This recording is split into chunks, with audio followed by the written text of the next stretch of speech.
Hello বন্ধুরা, শুভ সন্ধ্যা। তো সন্ধ্যাবেলায় এরকম মুড়ির চাট কে কে খেতে ভালোবাসো? তো ঘরেই আমাদের মুড়ি মাখানো বানানো হচ্ছে, আমার মা বানাচ্ছে।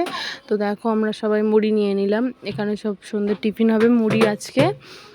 তো তোমরা এরকম কে কে খেতে ভালোবাসো? তো আমি, আমার বোন, আমার ছেলে, আমার বোনের মেয়ে সবাই আমরা ছিলাম, আমার ভাই একসঙ্গে বসে সব মুড়ির চাট খাচ্ছিলাম। তো দেখো আমার বোনের মেয়েটা কি করছে। তো মুড়ি খাওয়ার পর যেহেতু সবাই মিলে মুড়ি খেয়ে নিচ্ছি, ও একটু বদমাইশি করছে। ওকে বললাম দেখ এখানে কারা দেখছে তোকে। ও তখন ফোনের দিকে চেয়েই আছে, আমার ফোনে। আমি বলছি ভিডিও বানাবি?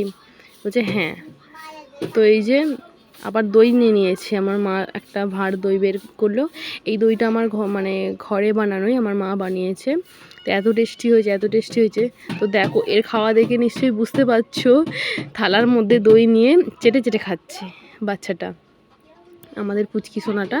দেখো কীভাবে দই খাচ্ছে, যে দইটা এত সুস্বাদু হয়েছে।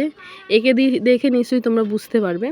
তো আমাদের খাওয়া হয়েছে, তো আমিও ভাত নিয়ে নিয়েছি, দইয়ের ভাতটা যে চেটে চেটে পুরো পরিষ্কারই করে দিলাম, মানে চামচ দিয়ে, মানে চেঁচে খাওয়ার মজাটাই আলাদা। চেঁচে যে লাস্টের যেটা থাকে খুবই সুন্দর লাগে।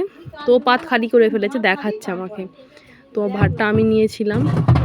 তো টাটা, বাই।